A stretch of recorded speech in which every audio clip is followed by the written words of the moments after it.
ইষ্টপ্রাণ দাদা ও মায়েদের জানাই আন্তরিক জয়গুরু।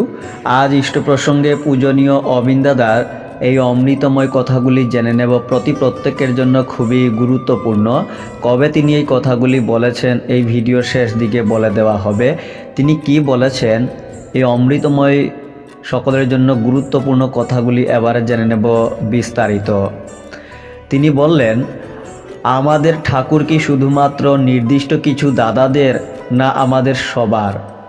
আমাদের আচার্যদেব কি শুধুমাত্র নির্দিষ্ট কিছু মানুষের, নাকি আমাদের সবার? তিনি যদি আমাদের সবার হয়ে থাকেন, তাহলে আচার্যদেবের আশীর্বাদে পাওয়া দীক্ষাপত্রের কাজটাও আমাদের সবারই। কেউ বললে তবে কাজ করব, কারো নির্দেশের জন্য বসে থাকব, এই অপেক্ষা আমরা করব না। একমাত্র আচার্যদেবের আদেশই আমরা মেনে চলব। কিভাবে কাজ করব, কিভাবে শেষ করব, এটা না ভেবে আগে কাজটা শুরু করব। ধীরে হলেও কাজ হওয়াটা দরকার। তার কাজ করার ক্ষেত্রে আমরা কেউ নই, তার কাজ তিনিই করেন। দীক্ষার সময় আমাদের সবাইকে নাম ধ্যান শেখানো হয়েছিল।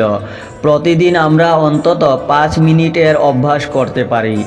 অনেক সময় দেখা যায় নাম ধ্যান করার সময় আজ্ঞাচক্রে আমরা বেশিক্ষণ ঠাকুরের ছবিটি চিন্তা করতে পারি না, কিন্তু আমাদের মা বাবা বা অন্য কোনো প্রিয়জনের ছবি তার চেয়ে বেশি সময় আমরা নিজেদের চোখে ধরে রাখতে পারি, কারণ তাদের আমরা আমাদের প্রতিদিনের জীবনে কাছে পাই, অনুভব করি। তাই এখন থেকে নাম ধ্যান করার সময় আমরা ঠাকুরের চক্র ছবিটি নিয়ে বসব এবং ঠাকুরের সঙ্গে নিজেদের সুখ দুঃখের কথা, আনন্দের কথা বলবো। ঠাকুর আমাদের সব কথাই শুনেন। এরকম অভ্যাসে আমরা ঠাকুরের রূপ অনেক বেশি সময় চোখ বন্ধ করেও আজ্ঞাচক্রে ধরে রাখতে পারবো। তারপর আমরা নাম ধ্যান শুরু করব। নাম ধ্যান দিয়েই ঠাকুরকে অনুভব করা যায়। আরও একটি কথা, আপনারা সবাই নিজেদের সুবিধা মতো বছরে একবার দেওঘরে যাবেন। বাতাস সর্বত্র প্রবাহিত, আমরা প্রতি মুহূর্তে শ্বাস প্রশ্বাস গ্রহণ করছি, কিন্তু গরমকালে হাওয়া অনুভব করার জন্য আমরা যেমন ফ্যান চালাই, তেমনি ঈশ্বর সর্বত্র বিরাজিত। তিনি আমাদের প্রত্যেকের হৃদয়ে আছেন, কিন্তু মাঝে মাঝে তাকে অনুভব করার জন্য আমরা মন্দিরে যাই।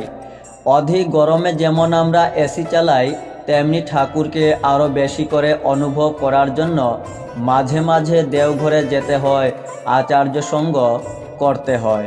2022 ইংরাজির ডিসেম্বর মাসে দীক্ষাপত্র সমীক্ষা কার্যক্রম তত্ত্বাবধানে গিয়ে পূজনীয় অবিন দাদা আলোচনায় এই অমৃতময় কথাগুলি বলেছিলেন।